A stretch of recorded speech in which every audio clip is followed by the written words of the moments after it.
දැන් ගොඩක් අය කියලා තියෙනවා අනේ මටත් පිම්පල්ස් තිබුණා මටත් පිම්පල්ස් තියෙනවා මොකද්ද කරන්න කියලා. සෝ නම්බර් 1 පිම්පල්ස් එන හේතුව අඳුර ගන්න ඕනේ. සමහරක් අය ජානගතව පවුලේ ආරයට පිම්පල්ස් එනවා. එතකොට ඒක තමන්ගේ ස්කින් එකේ විදිහ. So you have to be on a proper skin care routine and pimples එන්නේ නැති ජීවන රටාවක් ආහාර රටාවක් follow කරන්න ඕනේ. Number 2 ගොඩාක් අයට අපි දකිනවා hormone problems තියෙනවා.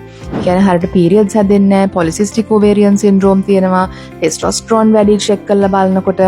So මෙතනදී ડોක්ටර් කෙනෙක්ගෙන් pimples වලට බෙහෙත් ගන්නවා වගේම හෝමෝන සම්බන්ධ වෛද්‍යවරයෙක් කෙනුත් හෝමෝන්ස් වලට ප්‍රතිකාර කරලා සමහරක් අය කියනවා බැන්දම හරියයි, ඔක ඉබේ හරියයි, හෙට්ටු වෙන්න. එහෙම නෙමෙයි, අපි හරි ප්ලෑන් එකක් ෆලෝ කරන්න ඕනේ. හරි ආහාර රටාව කෙට්ටු වෙන එක, කෙට්ටු වෙනකන් කොහොමද හෝමෝන්ස් පාලනය කරන්නේ සහ හැමත ප්‍රතිකාර ගැනීම. ඊළඟට නම්බර් 3 අපි දකිනවා ඩයට් එක. සමහරක් අය එලකිරි තියෙන දේවල් කනවා, chocolate, ice cream, pizza, burgers, French fries, junk food, බදපු කෑම.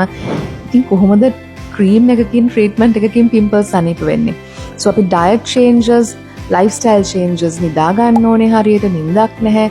සමහරක් අයට ස්ට්‍රෙස් වැඩි, පිම්පල්ස් වැඩි වෙන දේවල් ඔක්කොම ටික කරලා ක්‍රීම් එකක් ගෑවා කියලා පිම්පල්ස් අඩු වෙන්නේ නැහැ. අපිට පිම්පල්ස් හැදෙන හේතුව අඳුර ගන්න ඕනේ. දෙවෙනි දේ තමයි ඒ හේතුව පාලනය කරන ගමන් හැම සම්බන්ධ වෛද්‍යවරයෙක්ගෙන් පිම්පල්ස් කන්ට්‍රෝල් කරගන්න ස්කින් කෙයාර් රුටීන් එකකුයි, ඉන්ෆෙක්ෂන්, සිස්ටික් ඇක්නි වගේ තියෙනවා නම් බෙහෙත් ඕරලි බොන්න ගන්නයි ආලේප කරන්නයි ගන්න ඕනේ. ඒකත් අඩු වෙන්නේ නැත්නම් අපි ප්‍රතිකාර වලට යනවා. ඉතාමත් සාර්ථක ලෝකේ තියෙන නවීනතම ප්‍රතිකාර වර්ග වලින් පිම්පල්ස් ඉක්මනට අඩු කරගන්න පුළුවන්. ෆයිනලි පිම්පල්ස් අඩු වුණාට පස්සේ ඒ පිම්පල්ස් නිසා ඇවිල්ලා තියෙන කැලලි සනීප කරගන්න පුළුවන් ජීවිත කාලෙම දුක් විඳිනවට වැඩිය.